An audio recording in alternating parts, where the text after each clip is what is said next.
All right, so welcome to Let's Talk Cinema, episode 6. We're here Monday, January 14th, talking all things movies, of course. Quite a bit of news actually today, quite a bit of news last week. We had a few new movies opening, which actually I think was pretty surprising box office weekend, Greg. So, of course, I am joined by Greg again. Yeah. So let's talk about some movie news. And of course, as we do every episode, we'll start off with a box office report here, talking about this weekend's domestic box office numbers. So, all right, so let's get right into it here with the domestic box office numbers from this weekend. So, of course, as always, supplied by Box Office Mojo. So, a very surprising one here, Greg. Number one this weekend was The Upside. Oh, wow. So totally upset Aquaman here. A lot of people predicted they'd be at number one for the fourth weekend in a row. But instead, The Upside comes in with 20.3 million this weekend. Number two is Aquaman with 17.3 million. And then number three, another surprise, A Dog's Way Home. Comes in with 11,251,000. And then number four, we got some familiar ones here. Spider-Man Into the Spider-Verse with 9 million. Escape Room at number 5 with 8.9 million. And then we get number 6 to end things off here. Mary Poppins Returns with 7,650,000. And then of course number 7 is Bumblebee. It's not on the chart here, but they fell out of the top 6 this weekend.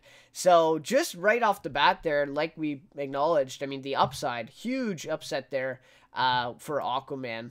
Crazy stuff. So anyways, those are the weekend box office numbers.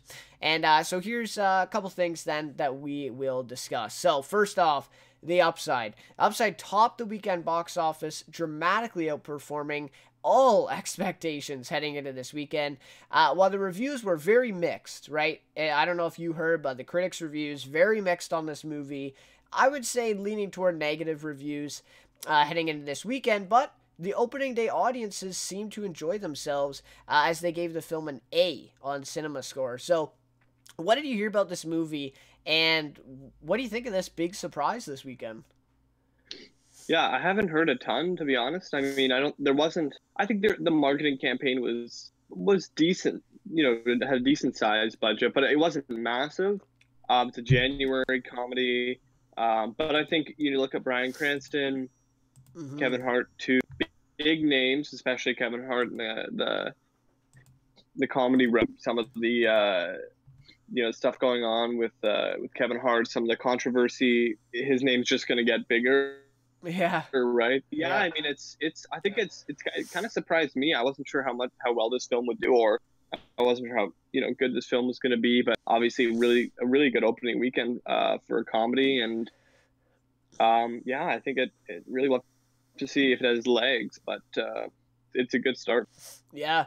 And what was interesting, too, when I was reading some stuff about it, it was originally supposed to be an R-rated movie. Okay. But, of course... Well, yeah. Yeah, sorry. Sorry, I think it's... I could be wrong, but I think it is a remake, or at least an American version of The Untouchables. It was a French movie, came out about 10 years ago, which I believe was rated R, so... not totally surprising there. Yeah, I think the tone in that original one was quite different than the one in this one. Right. I think it taught me it wasn't darker, but yeah. And so anyway, so I just thought that was interesting, but they did bring it down to a PG-13 rating. And yeah, it's interesting. I mean, I think we're both pretty big fans of Bryan Cranston, Breaking Bad, and a bunch of other things he's done, right? And pretty big fan of Kevin Hart. A couple of the movies I could leave. But I do like some of them for sure from Kevin Hart, Jumanji being one of them just recently. So yeah, really interesting stuff here that they take out Aquaman. And it looks like this is just one of those movies where the critics don't like it and audiences do. I mean, you get these movies. It just happens. What's one that was that would kind of be a good example of that lately? I'm trying to think. Well, Venom. I mean, Venom wasn't Yep, that's true. Too well received critically. Yep. Even Aquaman. I mean, it wasn't a big critic. That's true. Yep. Bohemian Rhapsody too. Yeah, You could say that's that. a good A one. lot of people have enjoyed that one, and the reviews weren't really negative, but they were definitely mixed going in that one. So, anyways, yeah, the upside, real kudos to them, topping, and I think I read for the studio too. It's like their first time ever being number one at the box office. So, Yeah. yeah, bit of a surprise there. So let me get to a familiar name, of course, Aquaman. So they may have relinquished the number one slot this weekend to begin its fourth week in release, but Warner Brothers is unlikely to be too upset, as the film added an estimated 17 million, as I said, domestically, and another 27.9 million internationally, for a global cum that now stands at 1.2 billion. So that's 1.02 billion. Sorry, not 1,200,000. And it is also interesting that China remains its top foreign market with 287 million. And another thing to mention too is it has not opened in Japan yet. And so a lot of people think that, because it hasn't opened in Japan, and that might supply, maybe even to 50 million. Yet, and so people are still counting that as something that's left over. So they hit 1 billion. I think we all saw it coming, and finally they did it Saturday. They hit the global 1 billion mark. And then also Aquaman is now the first film in the DC Extended Universe to top $1 billion, and that now ranks as the second largest DC Comics adaptation, behind only The Dark Knight Rises, which is 1.08 billion. So it's gonna come down to the wire here, and we'll have to see if Aquaman then becomes the best or the most grossing movie of any DC movie, not just the extended universe. So crazy stuff, right? Crazy stuff this weekend. That's wild. Yep. And, you and I have been talking about it almost every week about it making 1 billion, and our conversations, and, kind of funny. I mean, we were talking about that a month ago. Not a lot of people were talking about it, even coming close to 1 billion. Yeah. So, interesting stuff. But yeah, so I think, if it's opening still in Japan, it's still going to make at least 10 million next week. With the domestic box office, I think there's no doubt that this one tops The Dark Knight Rises then, as they're only 0.06 billion behind right now. So, really interesting stuff, and that definitely speaks to the Dark Knight trilogy by Christopher Nolan, right, of the kind of staying power that it has had, and now it's taken a film like Aquaman to knock it off. So some pretty crazy stuff there. So yeah, 1 billion for Aquaman. It was great. I don't know if you saw these memes and everything, but everyone was making, because James Wan, so everyone was saying Wan billion. Oh yeah. There's I think they actually put together a poster with James Wan's face and whatever. So definitely great for James Wan as a director. Jason Momoa, everyone involved, really great stuff. And I think we already knew this before, but sequel definitely coming, right? Yes. So, no doubt about that one. All right. So then Sony, just interesting here that Sony dominated this weekend's box office. They got 3rd, 4th, and 5th. Of course, with A Dog's Way Home coming in at 3rd. The adaptation of the Bruce Cameron novel also received an A- score from opening day audiences. To me personally, I did not think this movie looked like anything good. Didn't look like anything I wanted to see. What did you hear anything about this movie that would lead you to believe that they would get 3rd this weekend at the box office? No, I haven't really heard much about it at all, really. I think that's pretty surprising, really. And especially when you still have movies like Mary Poppins. You could even throw Aquaman in there for family movies. I'm just really, really surprised at that movie. To me, it still looks like something I would just never see. But, I got a good cinema score here from audiences. And, for January, I think that's pretty impressive. So, there you go.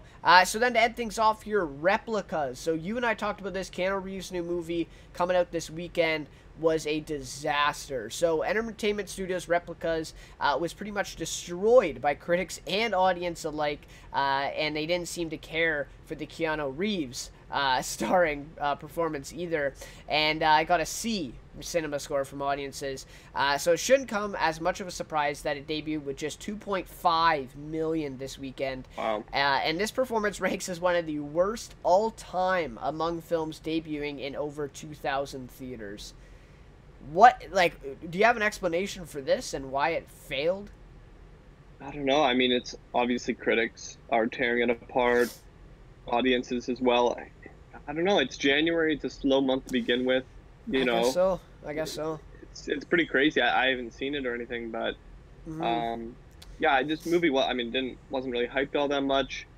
I think really just kind of heard it. I think the marketing campaign, right? I think that was one of the biggest things. I mean, I didn't ever see a trailer for this movie. Yeah, I mean, I heard about it probably about a week, maybe a week and a half ago.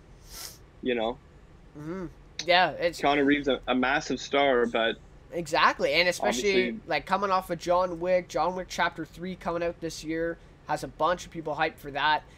So I thought anything with Keanu Reeves in it would be a hit. I mean, or at least get some audience, but it just seems like this movie was just a total flop. And it got what it deserved, I suppose, with only 2.5 million this weekend. So I'm not sure how much it cost to make, but they're definitely probably going to be losing some money off this.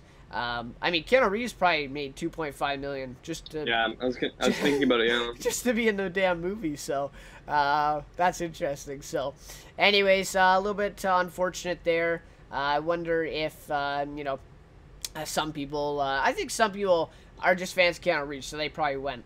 But other than that, I don't know. So, anyways, just to end things off then with the box office. Total gross so far. Of course, the upside came out this week, so 20 million. Aquaman is now at 287 million domestically. But of course, like we said, hit that billion mark this weekend. Dog's Way Home, of course, just came out 11 million. Spider-Man is now at 147 million, which still seems low for how much attention and buzz this movie has gotten, but yeah, anyways, Escape Room then comes in at 32 million after this weekend, and Mary Poppins standing off is at 151 million. So, and again, that seems low too for Mary Poppins. A lot of people were predicting like a $500 million performance for Mary Poppins, but it doesn't look like that. So, anyways, crazy, crowded time when they came out too. And so that's interesting. So, anyways, really crazy stuff for the box office. Aquaman getting upset, but not really, right? Because they hit $1 billion. All right. So the first, so then we'll go into the news. Sorry, we'll transition into a couple news topics here from this week. Like I said, some pretty big things happening, especially compared to last week. So, first off, a Venom sequel is in the works. So this one is from Collider. I believe this one came out on Thursday this week. Anyways, so Collider says, thanks to the ungodly amount of money Venom made at the worldwide box office in 2018, the potential for a future Venomverse is as wide as the character's Tumblr page is thick. I don't even know.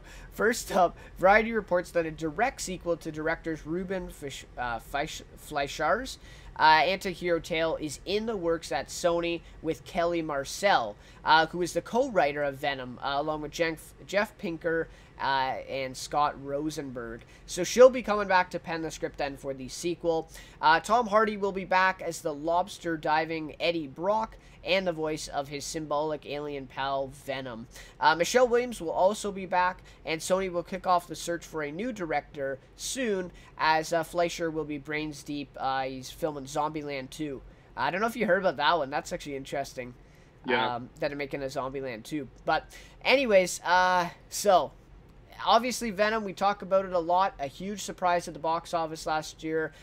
Made 800 and I think 20 or 840 million at the box office. So what do you think of this sequel announcement? Yeah, I mean, I think it was expected. With all the money Venom made, and being a pretty good audience hit. I think the new director is interesting. Love to see if he can kind of carry what Ruben Fleischer was able to do in the first movie, in terms of kind of balancing Venom and Eddie Brock as two different characters, kind of having that, because that was really the best part of the movie. That was really where the movie had, was able to make all that money, is that relationship. So yeah, I think it's interesting. I think we all knew that Venom was going to have a sequel. I mean, I think it was going to have a sequel unless it bombed. I think that's really what. Yeah. It wasn't even a matter of it's going to make. It's really just if it bombs, no sequel. But assuming it does, at least mediocre, then it'll have a sequel, and obviously did really well. So no real surprise. Yeah, no, I agree. I think I think it's great that they're getting the same writer back, one of the co-writers back for this sequel. But like you said, interesting, new director, right? So I mean, it's gonna be a differently designed film second time around. But I think they'd be smart to definitely keep the same stuff going in the second one, because it worked in the first one, right? So, yeah, we'll have to see. I'm wondering about the rating, too. A bunch of people were making a big deal about how this one wasn't rated R, the first one, or at least that 18A rating, I guess, or whatever.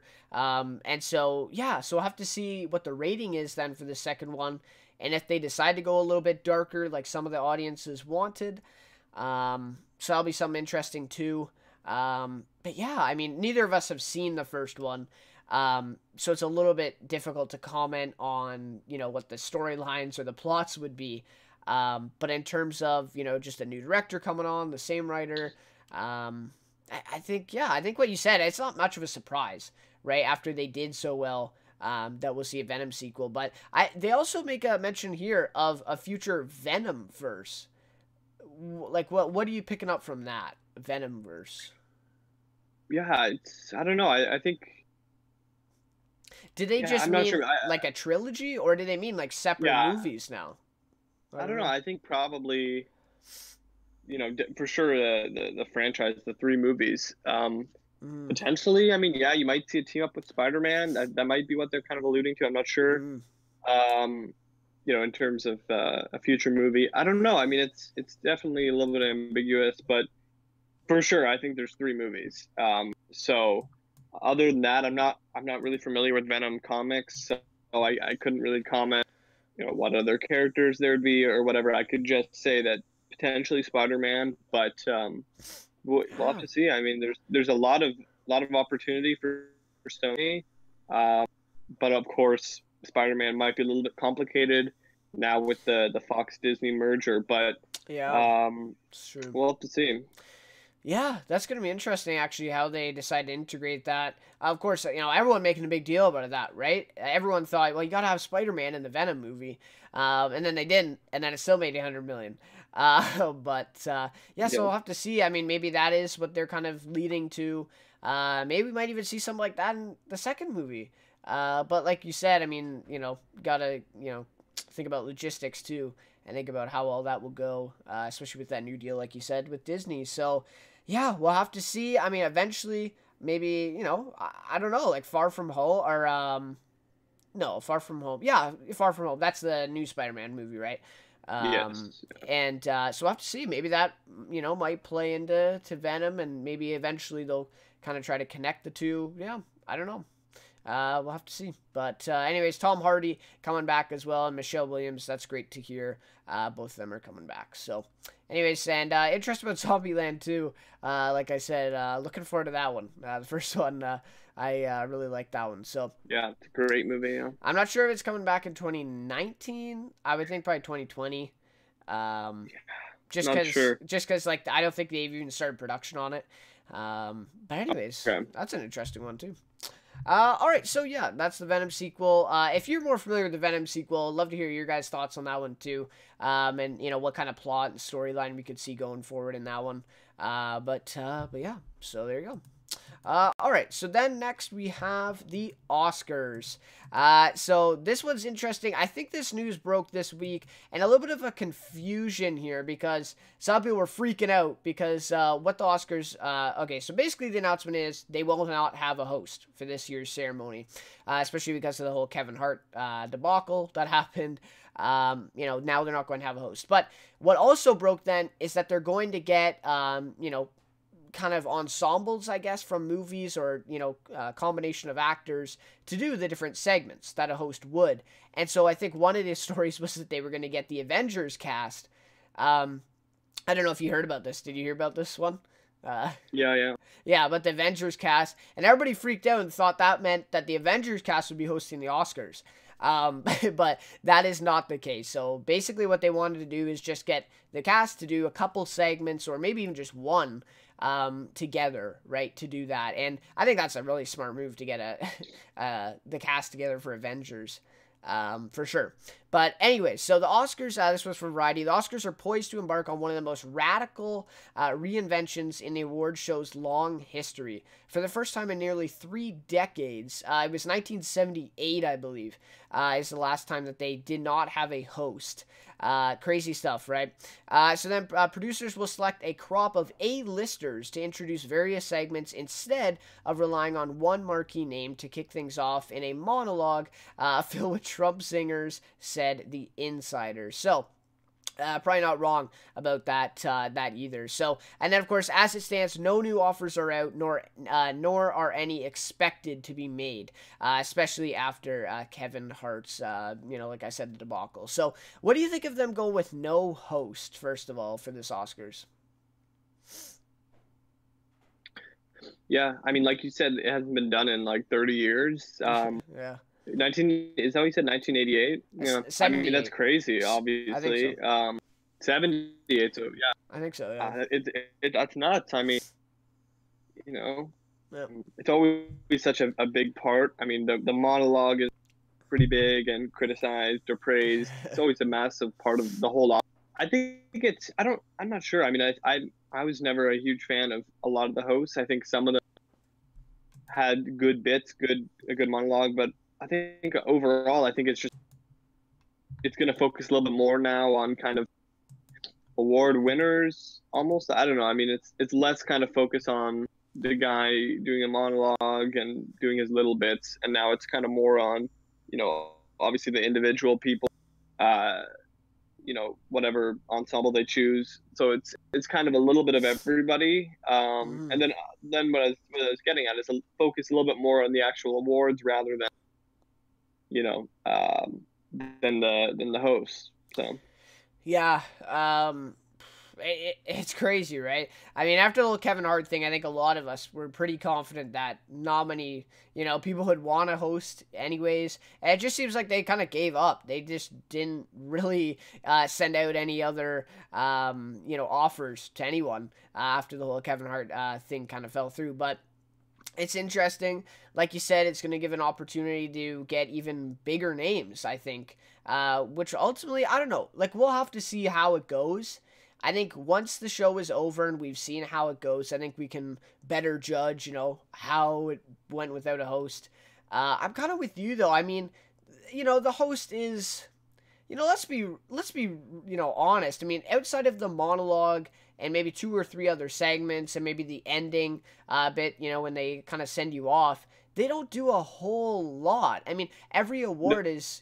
Sorry? Yeah, and that's kind of my point is they don't really do a whole lot. I mean, yeah, sure, there's the monologue. They have some bits, but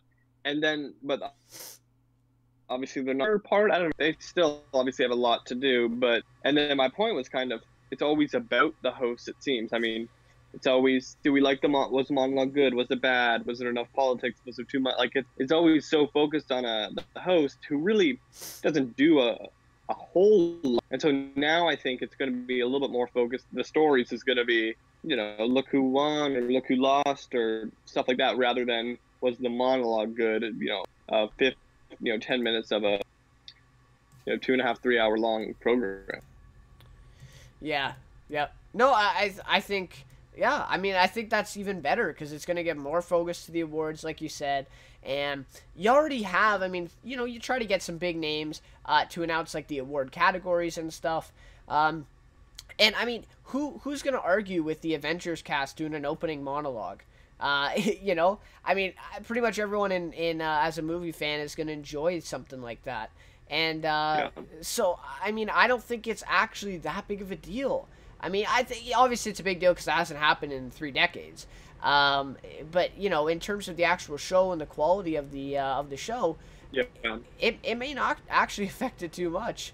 But I don't know. We'll have to see. But my next question then is, do you think?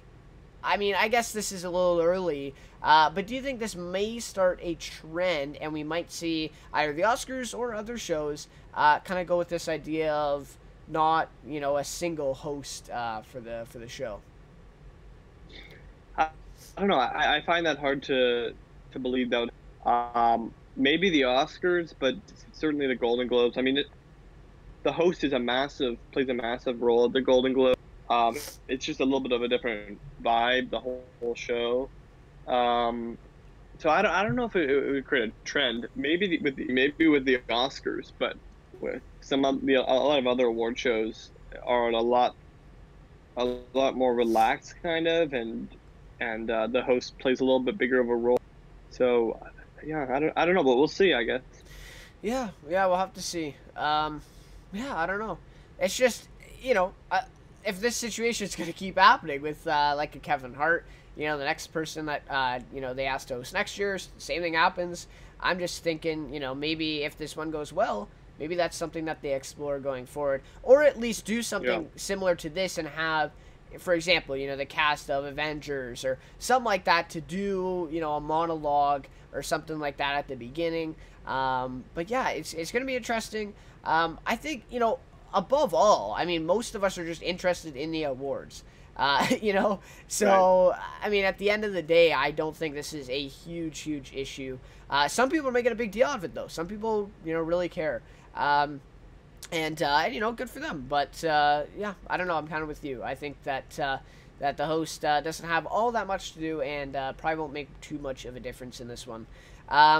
It's going to be interesting to see who else they can get, right? Because this Avengers cast, that was, like, all the talk. But I'm sure that they'll be going out for some other big names, too.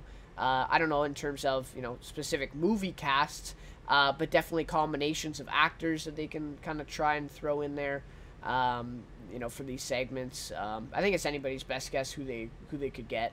But yeah, so it's going to be interesting. And I mean, if you're an actor out there or, a cast of a movie, I don't see why you would turn this one down, doing a bit or something like that in the award show, right? It's only going to get your, a movie or you yourself more attention. So, I think that's a no-brainer too. So, anyways, that's the Oscars. No host this year. And I was really upset because I thought the nominations were coming out today. Turns out what happened is the voting was due today. And so what they do is then they take another week yet to count those votes, I guess, and then put together nominations. So we will be talking about Oscar nominations next Monday, but the voting did close today. So they technically have, the results per se, but they're not released until next Monday. But yeah, for sure that'll be a lot to talk about next week. All right, so then let's move on to the next topic here, which is Mission Impossible 7 and 8. So this was big news. I mean, Mission Impossible 6, very successful. Box office-wise, some people are calling it their favorite action movie, ever or something like that, or favorite action movie of the decade, right? Mission Impossible Fallout. Best movie of the Mission Impossible franchise, everyone's saying. I haven't seen it. Have you seen it? No, I haven't. Okay. But yeah, I mean, I've heard everything about it. I haven't seen, I think I saw like one of the first ones, maybe one or two of Mission Impossible. I've also seen like one of the Jason Bourne ones, and then one of the Jack Reacher movies. I don't know why I've been to like random ones. Anyways, so this one is from Slash Film. This came out I think just today. So this is big news. So Chris McQuarrie returning for Mission Impossible 7 and 8. And the important thing is that they're going to film both of the movies back to back. And so we'll be similar to an Avengers Infinity War and Endgame situation where they film both movies then back to back, and then they'll probably you know, schedule them about a year apart coming up. So Chris McQuarrie, the writer director of Mission Impossible Fallout, Rogue Nation, Mission Impossible Rogue Nation, and last year's Mission Impossible Fallout, has signed an unprecedented deal for the Mission franchise. He's coming back to write and direct the next two movies, and he's shooting them back to back. And then it says, will star Tom Cruise survive such a production? So then we saw that Christopher McQuarrie tweeted mission accepted on Twitter, and this was kind of confirming it. And so interesting stuff here. We get news that Tom Cruise, of course, is returning. We'll see if Rebecca Ferguson will be returning. Michelle Monaghan, I guess, is another question mark here to see if she'll be returning. But I think a lot of people thought, actually, I mean, you know, given the success that Mission Impossible Fallout had, still, a lot of people thought that they'd end it on that one and kind of end off on a high note. So what do you think of that? Would it have been smarter to end off on a high note with Fallout? Or, you know, do you think this is smart to go with the 7 and 8? I mean, I haven't seen Fallout, but obviously I'm a big fan of Mission Impossible movies. Just really fun action movies. Tom Cruise is, I mean, I don't know. I think it's, if they have a good idea, if they can make good movies, why not? It's not the type of thing where there's any fatigue for it. Mm-hmm. There's not a ton of great action coming out nowadays that aren't comic book movies. Yeah, pretty much just John Wick. Yeah, obviously the James Bond franchise, but yeah.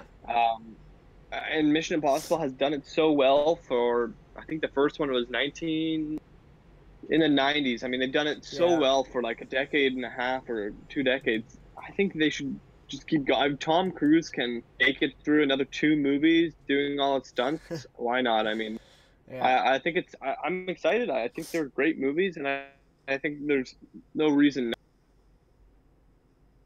not to go with the 7 and 8. Yeah, not to keep making them. I really don't think there's any reason not to. Yeah. It's interesting. Again, I haven't seen it either. So it, you know, a lot of success though. I definitely, like, I get the reason that some people may think, oh, you know, go off on a high note, end it there. But at the end of the day, there's still money to be made. I mean, you know, why leave that money on the table? And kind of end it off. But, you know, I mean, years down the road, 7 and 8 come out. Maybe 8's not as good, or maybe it's disappointing even. You know, then we might rethink this, I guess. But just off, you know, the outlook right now, I think this was a no-brainer for the franchise. And like you said, Tom Cruise, like, he is really changing acting.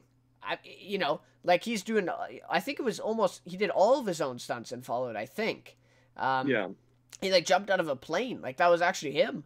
Yeah. So, he's really changing the acting world with these Mission Impossible movies. So dedicated. And I think, was it for Fallout or for this upcoming one that he's, no, I think it's the upcoming one. He's, like, learning how to fly, like, a fighter jet. Yeah. Like, for the movie, because he won't let anyone else do it. Wow. It's insane what his dedication is to this role. So yeah, I mean, you know, we could go beyond 8 even. Like, you know, who says that this franchise won't have 10? Like you said, there's definitely no lack of interest right now for the franchise. So yeah, crazy stuff. And it's good to hear that Chris McQuarrie is coming back, who obviously, you know, directed and wrote Fallout. And so I think that's going to give, you know, fans definitely some reassurance there that they kind of a familiar name coming back. It also does say that he has gotten, an unprecedented deal. So I'm guessing he got paid a ton of money to come back and do these back-to-back. So obviously, I don't know when we're going to get the first one, maybe 2020? Yeah, I don't know. I'm not sure what the timeline is, but... Yeah. But, well, I guess if they're sometime around then. If they're filming back to back, you know, I'm not sure. But, Yeah, we'll have to see. But anyways, I think a lot of Mission Impossible fans loving this news, and hopefully 7 and 8 perform the same as Fallout. Yeah, so anyways, then let's move on to our last news topic then, which is the Critics' Choice Awards. So we're not going to go over every award. These were on last night on the CW. In my opinion, maybe this is, a little bit off base, but I think it's just a cheaper Golden Globes. Is it not? I mean... Yeah, yeah. I mean, like the production, like quality, look kind of similar, but you could definitely tell that it was a little bit cheaper. And they basically have everything the same. I mean, all the film awards, all the TV awards. They add a couple extra ones like ensemble, and then they have like Christian Bale won 2 acting awards. Like, how stupid was this? He won Best Actor in a Comedy, and then he won Best Actor. Like, he got nominated for both things, but anyways. And they also had some ties, which was the first in a few years. So, anyways, we'll just go over a couple notable ones here for Critics' Choice Awards. Because, again, I mean, even though maybe it might be a cheaper kind of award show, it still might give us some insight as to what the Oscars will look like. So, I thought this one was interesting off the bat. Best Picture, Roma took it home. Here at Critics. So right now we have Bohemian Rhapsody, Roma. I guess that's it for the Best Picture so far. What do you think about Roma? Do you think it has a real chance at the Oscars? Yeah, I think it does for sure. I think, yeah, I really do. I think it's obviously it has a lot of hype around it. Netflix has really been pushing for it in terms of marketing. I think it really has as good a shot as any in a year where there's no clear cut and there's not even really. I mean, you could say, excuse me, A Stars might be kind of maybe is the favorite, but I don't think there's a clear cut favorite really, and I think Roma definitely has a legitimate shot. Yeah, and it's going to be interesting because I think at the Oscars it's going to be nominated for foreign language film too. So is it possible that they win both? I think so, right? I think they could win. I'm not sure about, yeah. Yeah, I think they could win probably. Best Picture and Best Foreign. I think they're definitely going to win Best Foreign Language. The only competitor right now is Burning. I believe it's a Korean film. Stephen Yeun from The Walking Dead is in that one. But yeah, those are the only 2 I've heard this year. So anyways, Roma wins that one. As I said, Christian Bale wins Best Actor.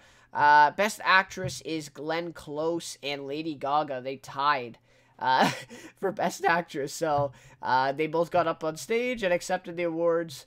That's interesting there. So not a huge surprise there.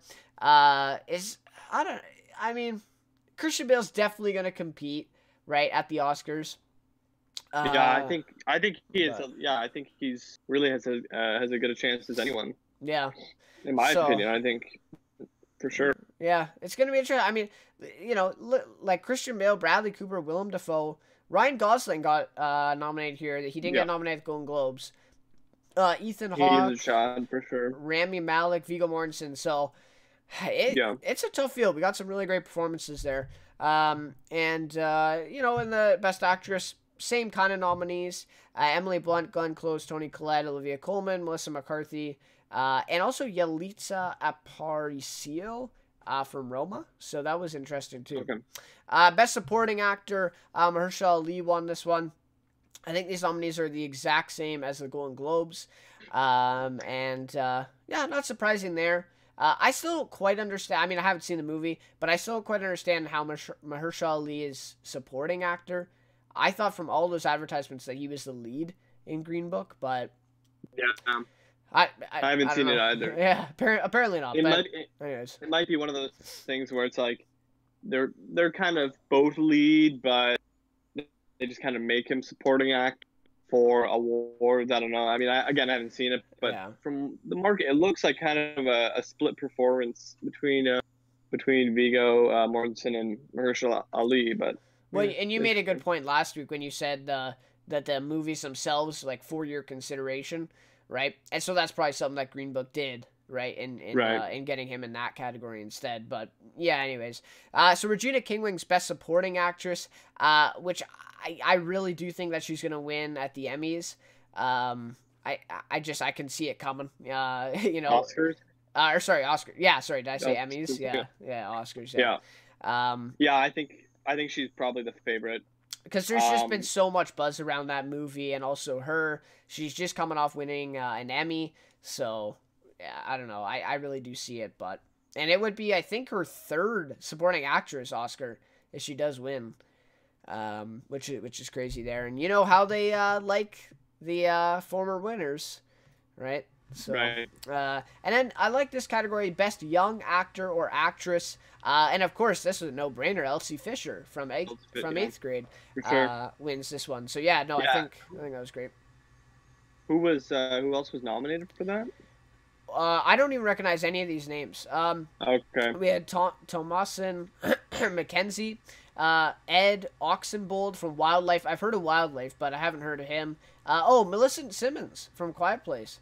And then Amanda Stenberg from The Hate You Give, and Sunny Suljic. So I could see Amanda Stenberg from The Hate You Give probably competing close, but yeah, good for Elsie Fisher winning that one. I like that category, to be honest. Best Young Actor. It's kind of nice to have that in there. And then they have an ensemble for the Critics' Choice, so that went to The Favorite. Won that one.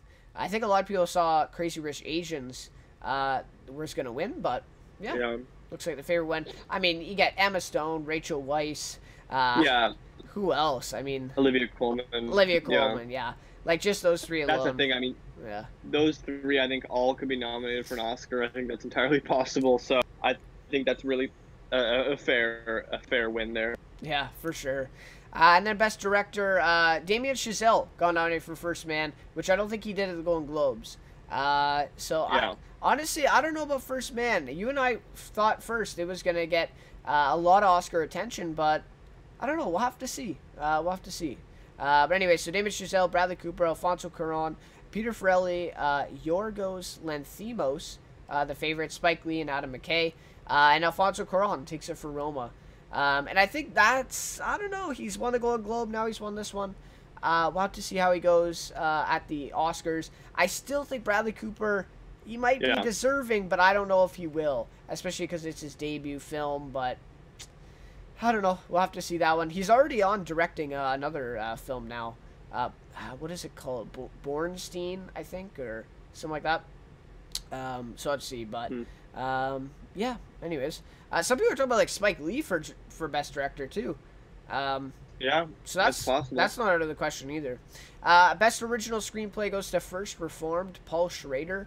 We had Bo Burnham, Alfonso Cuarón, Deborah Davis, Tony McNamara, Adam McKay, and then we had Quiet Place, John Krasinski, Peter Farrelly, Green Book. So, some pretty good competition there. First Reformed takes that one. That was Best Original, and then Best Adapted is Barry Jenkins for If Beale Street Could Talk. I didn't know that was adapted. What is that? Oh, I guess it's based on book, based on true story or something like that. Yeah. Or a book or something. Mm-hmm. So yeah, and that's pretty much it. There's some Best Hair and Makeup, Costume Design, and all that stuff. I guess Best Cinematography, and that one went to Roma as well. I'm not sure, like, cinematography, but it still goes to the director. So what difference is Best Director and Best Cinematography? He might have done the cinema. Like, for a lot of films, obviously the director is not going to do his cinematography. Well, for most films, but he might have. I don't know for sure, but it sounds like he did do the cinematography for Roma. But generally it would not be the director. And there was some. I was going to talk about it, but I thought it was not as big as these. But Alfonso Cuarón and Bradley Cooper made history or something like that at the BAFTAs. Because Alfonso Cuarón, he wrote, I'm trying to get this right. Wrote, directed, produced, I guess did cinematography for, and I think it was like editing or sound mixing or something. So he got 5 nominations, and then Bradley Cooper was actor, director, what else? Writer, producer, and what was the last thing? I guess it was soundtrack, maybe, something like that. Right. And so both of them did make history this last week at the BAFTAs, getting 5 nominations. That was is the first time in a bunch of years that came to that. But anyways, so great job to both of them, and we'll have to see how they do at the Oscars. I'm sensing that, I don't know, I think Alfonso Cuarón's definitely going to take at least one with foreign language for sure. And Bradley Cooper, we'll have to see. I think he's got, what, like 3 big ones, right? Actor, director, and writer. So yeah, we'll have to see. Picture if you. Oh yeah, and picture if you count that. Yeah, that's true. So, all right, so that's the Critics' Choice Awards. Like I said, not, I didn't think it was that entertaining, to be honest. I saw a bit of it, about half an hour or so, and I was kind of like, let me know what who wins, and then I'll talk about it. But it's some interesting TV one here, TV awards too. Played it pretty damn safe with that. Literally, like, every Emmy Award winner won at the Critics' Choice. I'm pretty sure. Like, it was pretty, exact to the Emmys, which is interesting. But anyways, so there you go. Those Critics' Choice Awards. If you guys watch them, let me know what you thought of them. All right, so now to end things off, our film of the week. So I got a chance to see The Mule this week. Unfortunately, Greg, I should have brought you with, but anyways, The Mule. So I saw it late, obviously. It's been out, I think, for a month or so. Or no, 3 weeks, I think. Clint Eastwood. I mean, it definitely is a Clint Eastwood movie. So I'll just get my thoughts on it briefly. Maybe a little bit of spoilers in here. But yeah, I mean, it's pretty much as advertised. I think some people maybe thought it would be a little bit more action, the whole drug cartel and the DEA. But it's really not. I think it's a movie with a lot of charm, very centered around Clint Eastwood. Bradley Cooper, Michael Pena, and even Lawrence Fishburne are all in this movie with him, but have such small roles. Really, Clint Eastwood really shines in this one. Yeah, I just thought it had a lot of charm. It really did feel, if this was his last acting performance, it really did feel like that.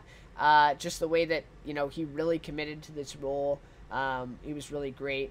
I'm surprised he's not getting some Oscar nominations, to be honest. I thought he was really great.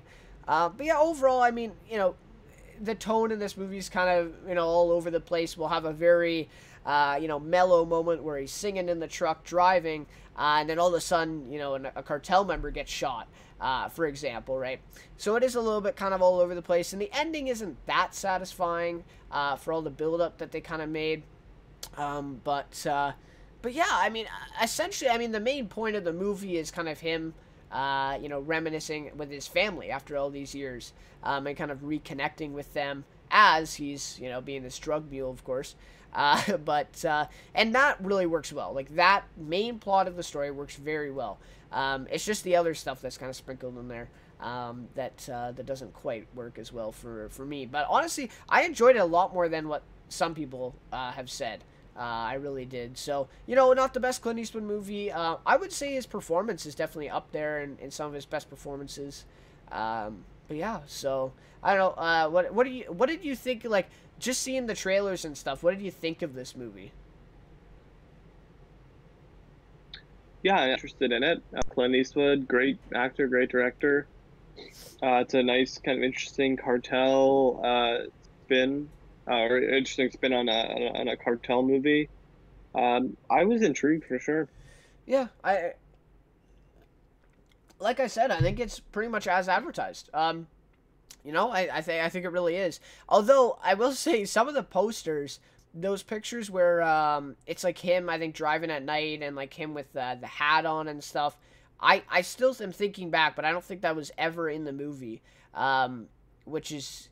Obviously they would make it look better for the posters and the advertisements and stuff, and I think it was in the trailer too, but that did not make it in the movie. But anyways, interesting there. But like I said, Bradley Cooper, very small role. Michael Pena, very small role. But I think that goes back to the Clint Eastwood asks you to be in his movie. I'm pretty sure you say yes, right? no matter how big that role is. So. Anyways, it is what it is. But have you guys seen The Mule? Love to hear your guys' thoughts on that one, and what do you think of it? And how did your thoughts on the movie line up with what you were expecting as well? All right, so then to end things off, Greg, is our question of the week, which we also pose to you guys, the audience.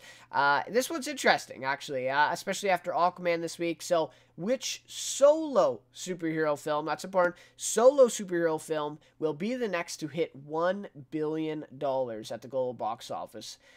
What are your thoughts, Greg? I mean, it's tough because you look at a lot of the big earners, Aquaman, Venom. I mean, obviously Venom didn't hit $1 billion, but just even of last year, Black Panther did extremely well, which was kind of expected. But it's tough to say. If I had to guess, if I had to say one kind of movie in or superhero movie solo in 2019, I would probably guess Captain Marvel. But in terms of the next one, Black Panther 2 potentially. I mean, again, I'm not sure about the release. It depends on the release date, really. But if I had to pick one for next year, I would say Captain Marvel definitely. Without having seen the movie, having only seen trailers, at this point, I would say definitely it has a chance. But yeah, it's tough to say because a lot of the time some movies take you by surprise. And then some are just kind of as expected, but some kind are of a mixed disappointments. Yep. Right. Yep. I mean, I think Captain Marvel, yeah, I think that's a great one. And then looking forward a little bit more, Wonder Woman, 1984. Wonder Woman 84, right? Sure. Is that coming in 2019? I think so, right? No, I think it's 2020. Oh, okay. I think it's 2020. And then also the Joker movie, that one's such a confusing one. I really it really is. Yep. Idea what to expect. Who knows? I mean, I really does probably fit pretty small. I don't know. Maybe it could just surprise people. It's not going to be the thing with the Joker movie. It's not going to be Venom. It's not going to be Aquaman. It's not going to be a big action movie. It's going to be a lot more of a character story. So that probably less likely to gross $1 billion. But who knows? I mean, it's pretty crazy. It's interesting. There's been crazy things that have happened in terms of the box office. So that's true. And Joaquin Phoenix. I mean, you know. Yeah, that'll be interesting to see. That one is definitely an interesting one. I think you're right. And that one is coming out in 2019. Yes, So I would say Wonder Woman 1984, Black Panther 2's a good one there, Captain Marvel, and also Spider-Man Far From Home. Right. That, I mean, if we're talking like really, going forward in the future, that one might be the next one to hit $1 billion. And the Joker movie, that's a real interesting one. Yeah, we'll really have to see about that one.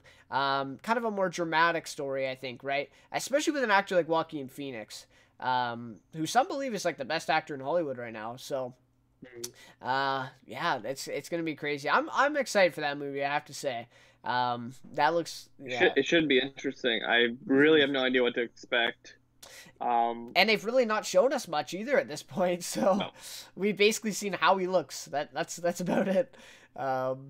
And like a couple teasers of like him making a face or something like that. I don't know if you saw that one. But yeah. With the makeup on? Or? Yeah, with the makeup on, and he's kind of like smiling a little bit. Yeah. But yeah, that one's really interesting. So anyways, yeah, I'd love to hear your guys' thoughts on that one. Which solo superhero movie will be the next to hit $1 billion, of course, because Aquaman just hit it now. And big time this weekend for Aquaman, and probably by next weekend it will become the biggest DC box office grossing movie. So crazy stuff. All right, guys, that'll just about do it for Greg and I here for Let's Talk Cinema episode 6.